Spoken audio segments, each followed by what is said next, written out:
right, y'all. Look, we are back. Welcome back. All right, y'all. So, biggest news that I think happened in rugby while we were gone is the announcement that World Rugby and USA Rugby decided that they are going to be creating a developmental team in association with the Major League Rugby league here in the US to put in a developmental team for in MLR. So we are getting our 12th team. We lost two, we gained one back, I guess, essentially. So, we're getting closer back to the mean.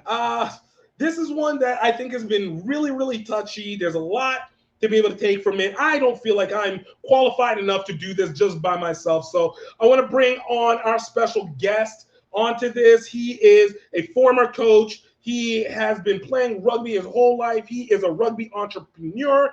He is a sports management professional. I want to bring in our friend of the show, been on multiple times, Mick Feely. Yo, Mick, brother, welcome on to Rugby Swag. How you doing? I was going to say I've been called a lot of things, expert, maybe not one of them. Hey, look, we're here to change the narrative. You didn't know. 2024 is about honesty and truth now. We are revealing and pulling back. But, Thanks for having me anyway.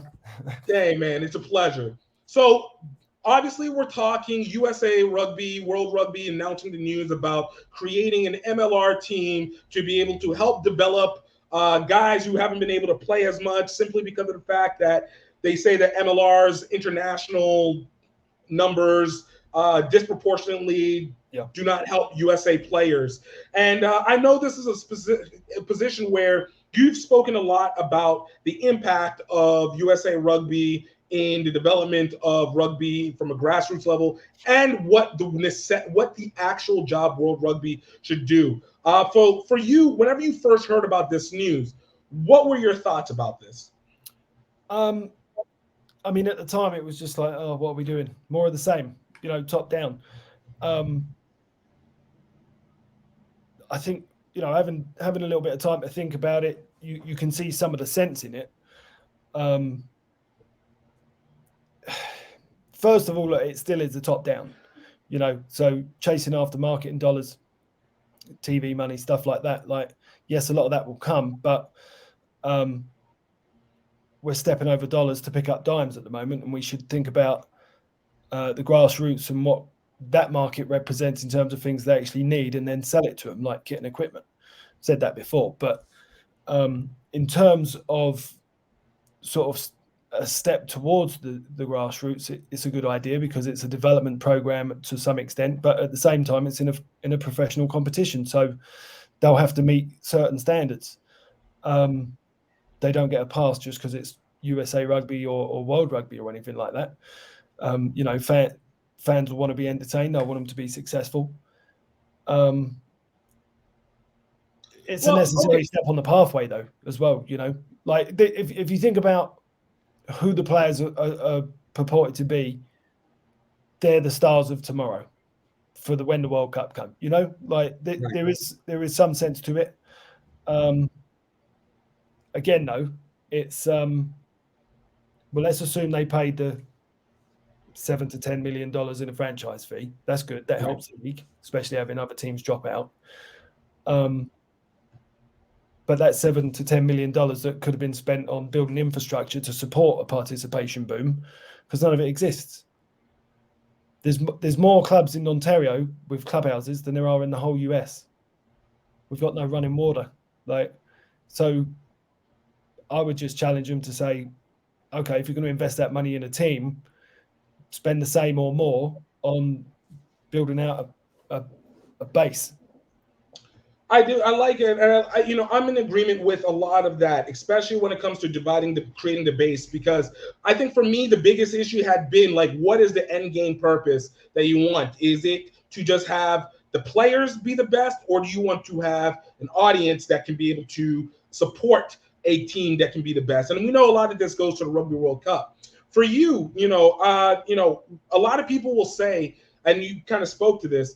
A lot of people say it's not bad to be able to have the developmental team. It's not bad to be able to give more opportunity for players to be able to train. But how do you think that it would affect something like the U.S. national team, where it typically has been considered a culmination of what you would consider the best players in a nation to be able to play for that national team and then represent abroad? Now that you have this developmental squad, do you feel like this is something that would create a bias for that USA Rugby team, or do you think it's something where it's like, okay, we need this because they're not getting enough on the other side, like they're not getting enough professional play, so we do absolutely need to see where that can go? I hadn't really thought about it, to be honest, but I think I could see where there is a potential for bias. Certainly, that would be a natural sort of evolution, I suppose, because they're in control of that. Going back to what you said at the start, look, what's their end goal? Their end goal is that World Rugby ran the numbers, or whoever did the study ran the numbers and told World Rugby that they could generate $5 billion. So that's their end goal, which fair enough. They're going to do what they need to do, or what they think they need to do to accomplish that. One of those things for a successful World Cup to generate that money is a strong US national team. So yeah, look, you've got to get the home crowd on board. That's all normal.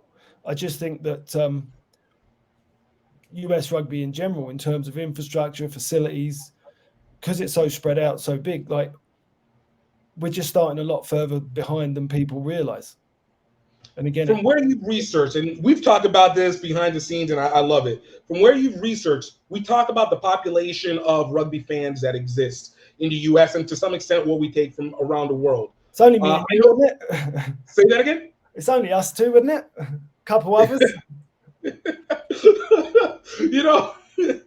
I mean, when we're talking about like what the actual value, I guess, of our fan base within the US, let's ignore the rest of the world.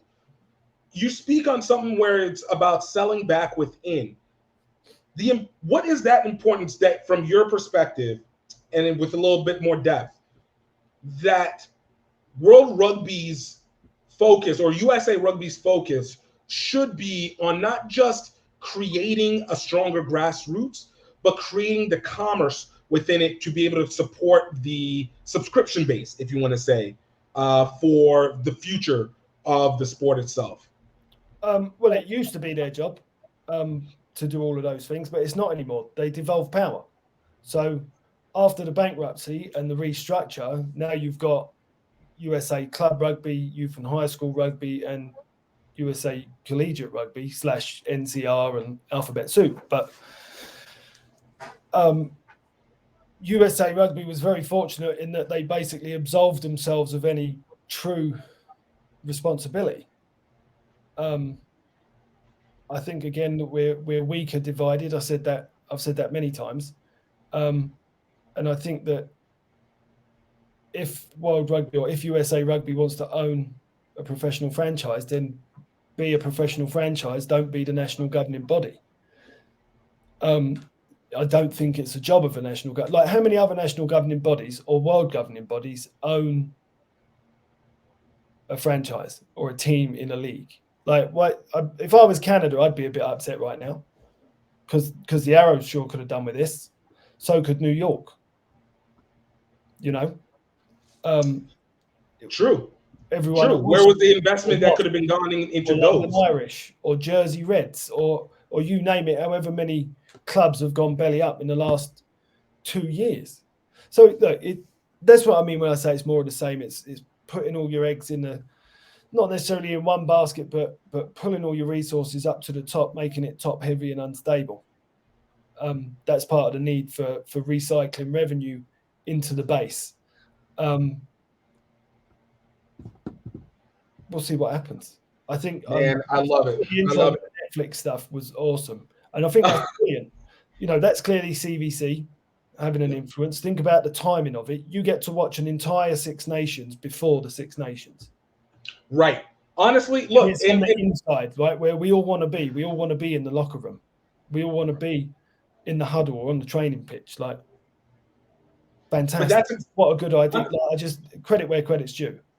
I give the credit where it's due. I just hope that they actually are able to fulfill it, because it's one of those situations where if you can get people inside, and it's not to just copy something like F1, Drive to Survive, but if you really can get and make characters in a sense out of the players, then at least it creates a driving force where it goes back to what we talk about. Develop the grassroots. Now sell within the grassroots. Now you're able to build your spectator base. Now it makes sense to be able to continue to develop from the bottom up instead of the other way down, because you need to be able to have it both ways, really. That's the truth. True.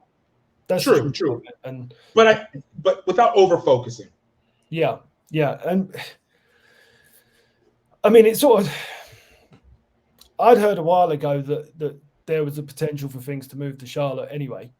But nothing more than that, to be perfectly honest with you. But it seems a bit of a knee-jerk reaction. Like I said, it will help the league. They obviously would have been in a bit of a difficult situation because of the teams folding and stuff like that. That affects all their sponsorship, all their match day revenues, broadcast, all that kind of thing. So from that perspective, it's a good idea. Like I understand it, but it's how strategic was it? How much in advance was this prepared? As opposed to the Netflix thing, which is clearly strategic. It's a good idea. They've thought it out well. Everyone's going to be absolutely pumped for this Six Nations, having watched the show. Right? It's well done. Exactly. I'm not a marketing expert, but it's quite clearly thought out. Say that again? I said I'm not a marketing expert, but it's quite clearly well thought out. Right. No, I agree. I to kind of speaking to your point, I'm not able to put the comment up, but a comment from Instagram, LL Rugby was saying, where was FIFA when MLS was dying? It's in that same guy. Well, it's not their job. Ultimately, it's not their job. This is extraordinary circumstances, right? So it makes sense to have the pathway, introduce you early to the stars of tomorrow, building towards the World Cup, all kinds of things like that. But, where does it stop? Right. Again, look, they've got a proven model. They're probably budgeting $40 to $50 million on this in terms of the length of the investment. If you were to cap it at a certain amount, because they spent about $40 million on Fiji and the Drua and all that stuff. So, that kind of gives them a benchmark for what it costs to get a team to the World Cup and perform and entertain and get the crowd behind them. True story. I want to thank you so much. I know this is quick. We usually are good for 2 hours, but just want to get your thoughts on this real quick. Thank you so much for your, as I said before, expertise. And of course, I know that you are always moving forward on stuff. I can't wait to see what you got going on. Guys, keep up with him over the time. Wise man. Mick, thank you. Thanks very much. Appreciate it. I ain't convinced.